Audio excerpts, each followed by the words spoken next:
welcome to Dressmakers Closet. My name's Jayne. So today's video is another one of my cosy vlogs.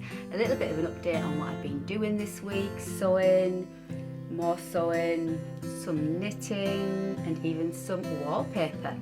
So, I know. So if you fancy joining me for a cosy vlog, loads of chit chat, grab a coffee and I'll see you back here in a second.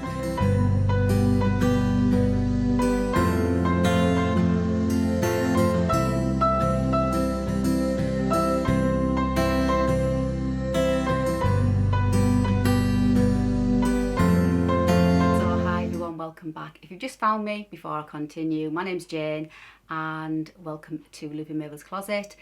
Please hit the subscribe button if you like to follow along with me and the bell, and then you'll never miss out on any of my videos, my tutorials, my cosy vlogs or anything that I've been sewing. So my last cosy vlog, I think I mentioned that I was due to get my COVID vaccine.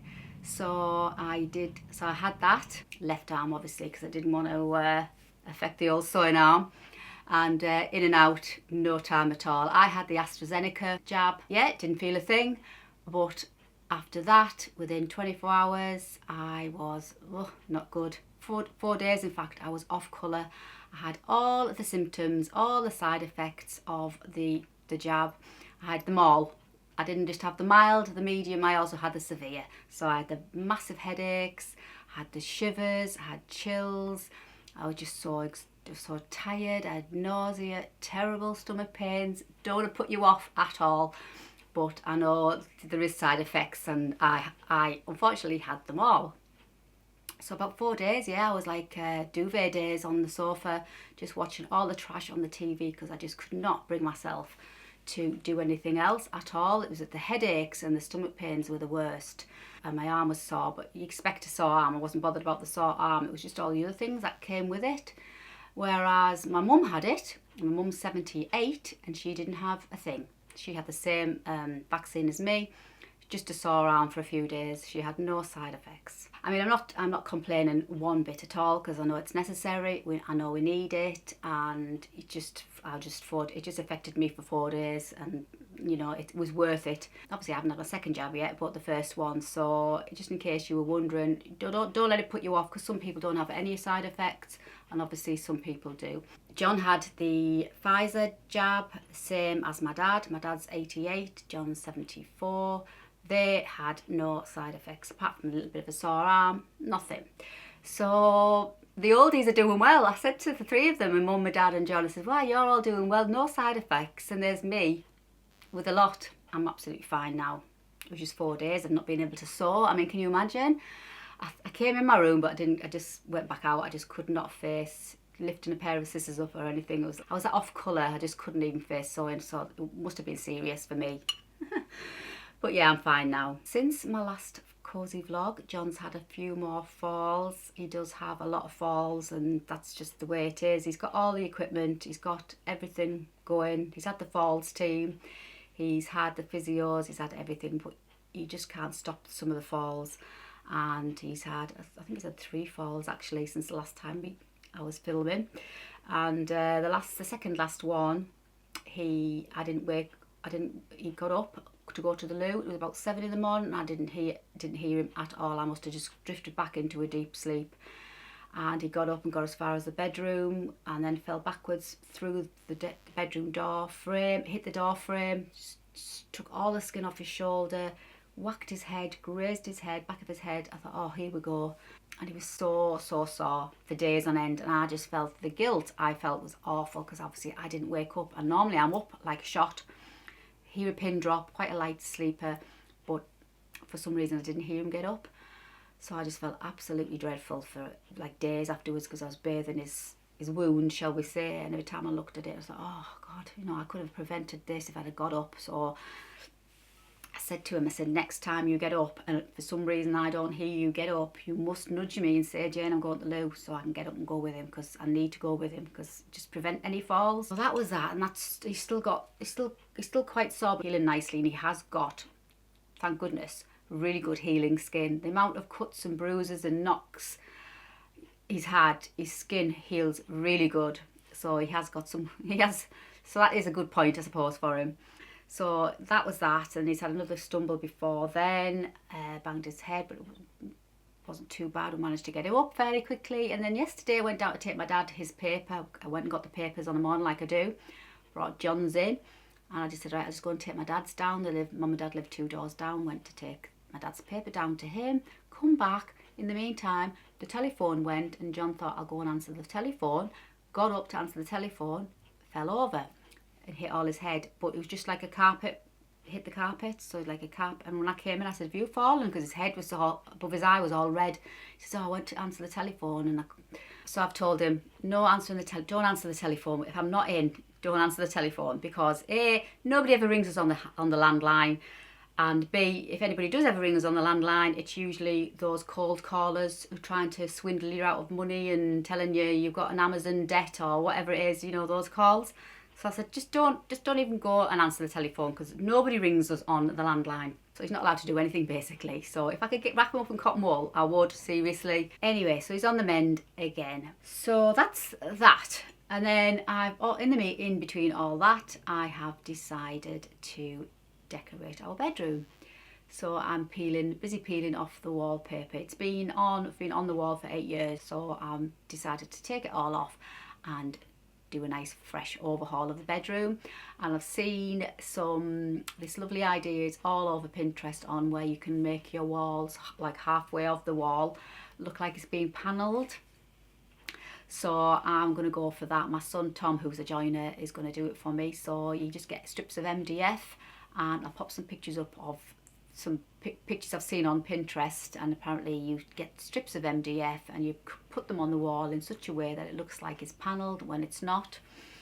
A really cheap and effective way of doing it. So I'm going to have my son Tom do that all the way around the wall, halfway, just above. I think I'm just going to go above halfway on the wall, all the way around, and then on the top half a nice gorgeous ditzy floral, obviously, wallpaper. And I'll show you, because it's just come.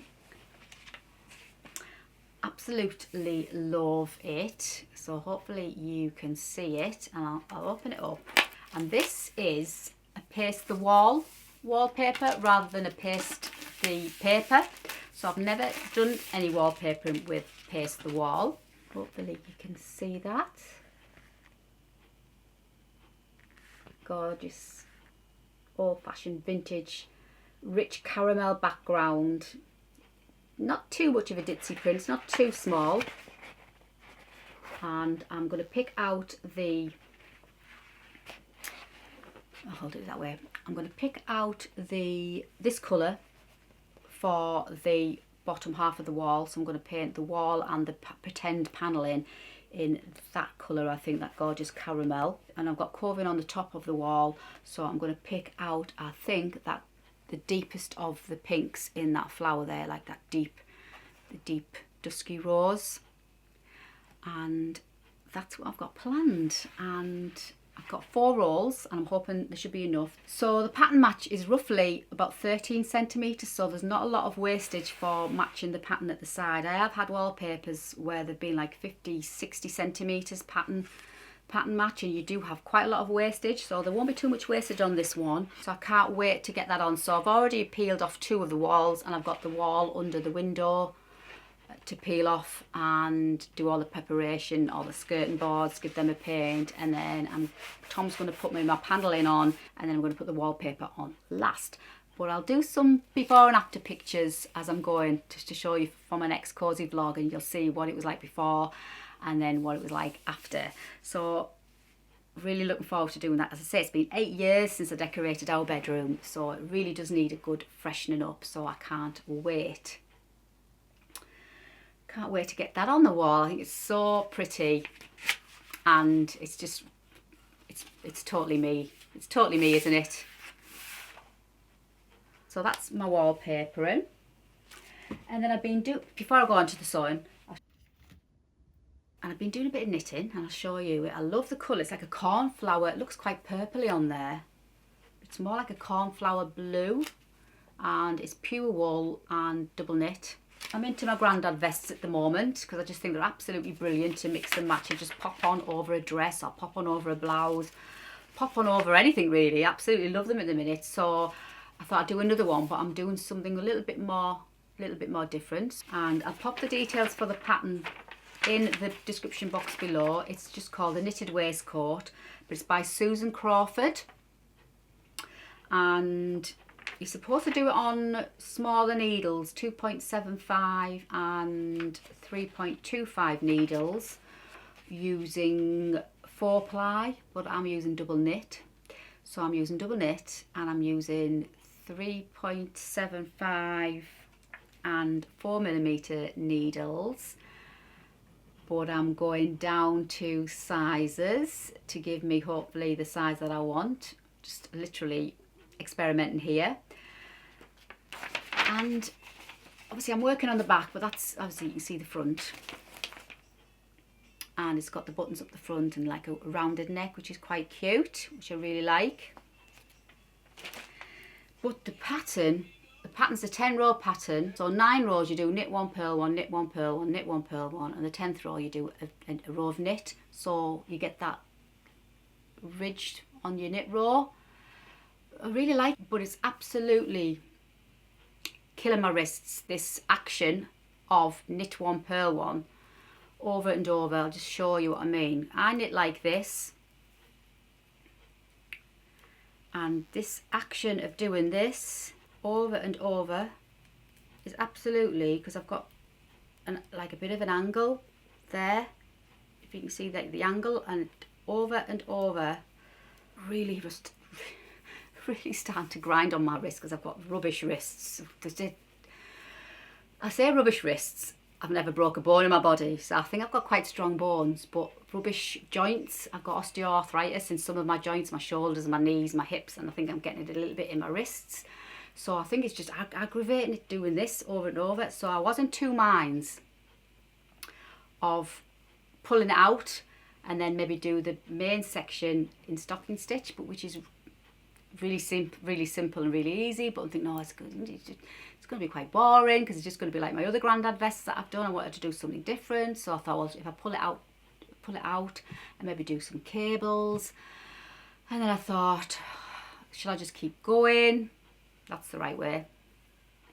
And then I thought, shall I just keep going? It looks around about the right size because I put it up against one of my other grandad vests, so I think I've got the sizing right, because obviously I'm on bigger needles and on thicker wool.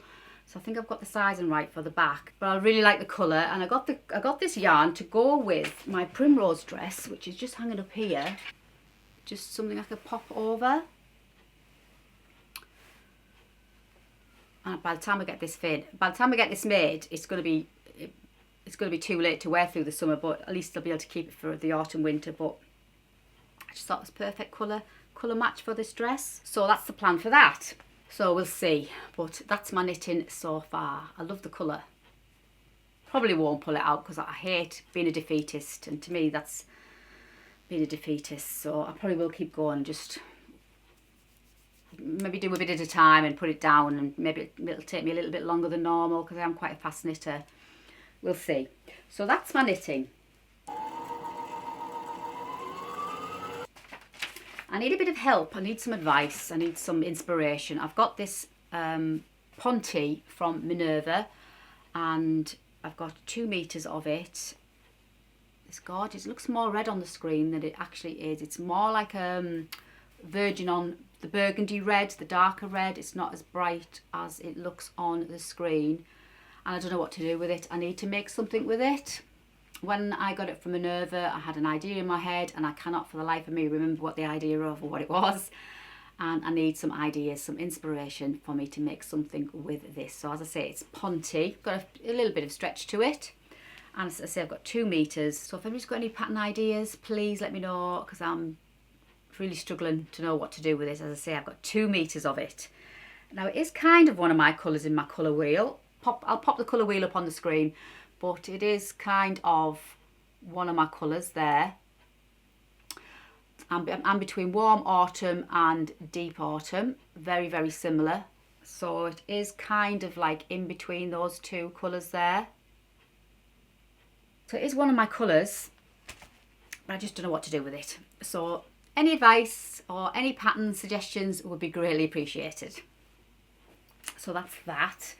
And then if you follow me on Instagram, you may have seen I took part in the Frugal Frocks challenge. I wasn't going to because I didn't think I'd have time, and then I found an old duvet cover on my shelf when I was tidying up my fabrics, and I just thought, oh, I'm going to make a primrose dress out of this. And then I thought, oh, it'll come nicely for part of the Frugal Frocks challenge that was running on Instagram. Definitely Frugal Frocks because it's a duvet cover, and it was free pattern because it's my own self-drafted pattern. And I just thought, why not? So that's what I made out of a duvet cover. If you've never tried making anything out of a duvet cover, or maybe a tablecloth, think like bedding, sheets, definitely you get so much fabric. If you can get a nice duvet cover or a nice sheet or something like that that hasn't got any flaws in it or any marks on it, or maybe you can cut around those marks, I would definitely have a look next time you're in the charity shop. I can't wait for my charity shops to open because that's where I'm going to go, straight to the bedding section, because as I say, you get so much fabric. And this is a proper vintage duvet cover. I thought it might have been my nana's, but my mum doesn't think my nana would have had this on her bed, so I don't know where I got it from. It's been on my shelf for years, so I'm so glad I used it and got something made with it at long last, and I absolutely love it. And since I think I showed you on my last vlog, I top stitched the ruffle down because I forgot to do that because it kept popping up, and it sits down lovely now. I just needed to top stitch the seam allowance so the ruffle stayed down. So that's my other primrose dress, which is the same as this one. That's the first one I made in this gorgeous print, and then that's it again in this print. And see what a difference the choice of different fabrics make on how they look. So that was my primrose dress. And then lastly, I've been drafting a pattern, a collar pattern, oversized collar pattern. They're all the rage, they're everywhere you look. I've been working on this for quite some time in between my Poppy Pinafore, which is going to be launching in the next 2 weeks. Hooray, everybody says. At last, I'm just fine-tuning the instructions, and it's going to be ready to be launched 2 weeks' time. So stay tuned, follow me on Instagram and you'll see all the updates. I am so excited, a little bit nervous, a little bit apprehensive, because it's like my proper full-on pattern, which has all been pattern tested and everything like that. And I feel very vulnerable because I'm putting myself out there.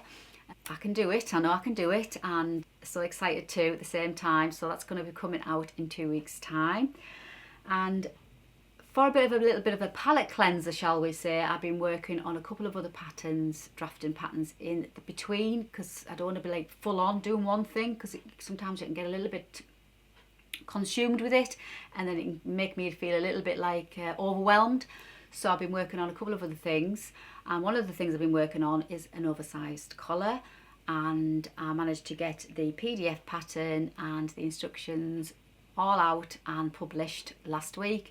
And if you fancy having a go, you can find the pattern that's in my shop. I'll pop the link for that in the box below. So there are the instructions.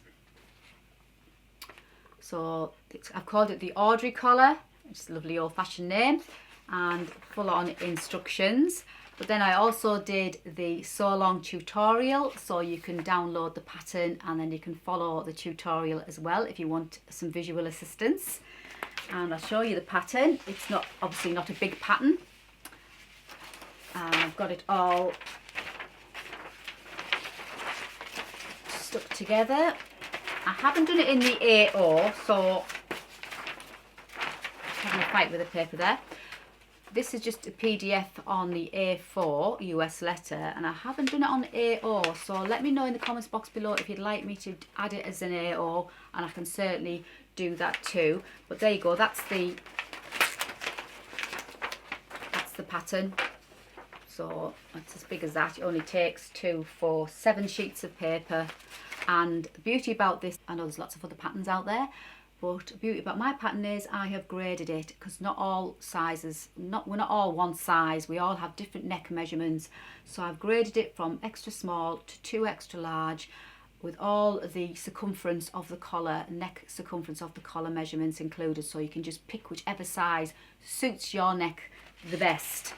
So I've got about 13 inch neck, I think it is, and I did the medium. So this is the first one I did.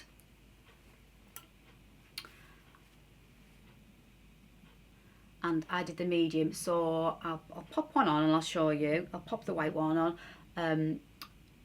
The first one I did, I've done it in 2 different fabrics just to see how it would look. So obviously it's a detachable collar, and if you do 2 different fabrics, you flip it over onto the reverse side and you can have another completely different look. There's no wrong or right side to the collar, which is good. So that's in the 2 colours. And then I did one in just the 1 colour, but rather than putting the ruffle on, I used some gorgeous crochet cotton lace and for a different look. So how different, just literally, do they look? Absolutely, I love them all. I love them all.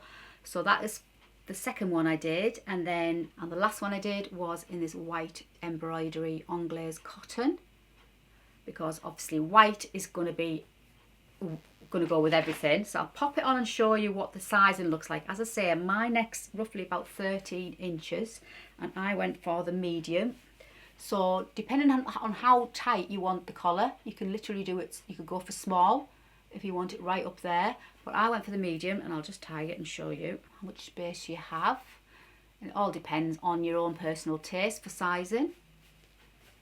So actually it's quite nice, doesn't it, with that? So that's the medium, and you've got a little bit of movement there. So, but that's the beauty of the pattern.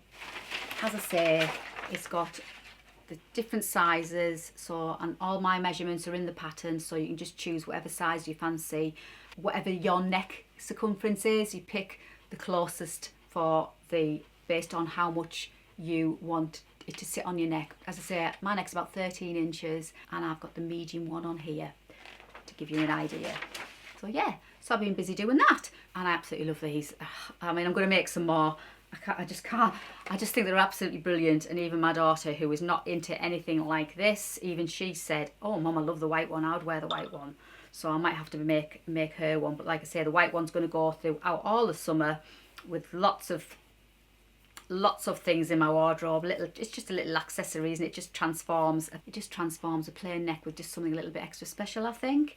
So I'm going to make one in linen next, I think, and I'm going to maybe try a little bit of rick-rack on the edge, and maybe do one without any frill and just do some rick-rack and see what that looks like. I do like the lace effect. Now the lace one, it works up much quicker than the ruffle, because obviously you've got to gather your ruffle, but I think you can buy ready ruffled lace, so that might speed it up as well. So there's another option. But yeah, so there's my 3 I've made so far, all different depending on what fabrics you choose. So that's the Audrey collar. So she is now out there in the wide world, published, and she's available to download in my shop. That's what I've been up to. So it feels like I haven't really done much, but when I get it all together and look at it all, I have got quite a bit there. So I have been doing something. So yeah, so that's my cosy vlog for today. Hope you enjoyed it, and please let me know if you've got any pattern inspiration that I can use for that ponte, because I really must get that sewn up and get it on the Minerva website. So that's it for today. Hope you enjoyed today's cosy vlog. I didn't drink my coffee again. Hope you don't yours. Thumbs up if you enjoyed it, and please don't forget to subscribe if you haven't already done so. I have got lots more planned. As I say, I'll keep you updated on my bedroom makeover. I'll take some before and after pictures and I'll share it all with you, probably for my next cosy vlog. But until the next time, thanks for joining me today. Hope you enjoyed it, and I shall see you very soon. Happy sewing.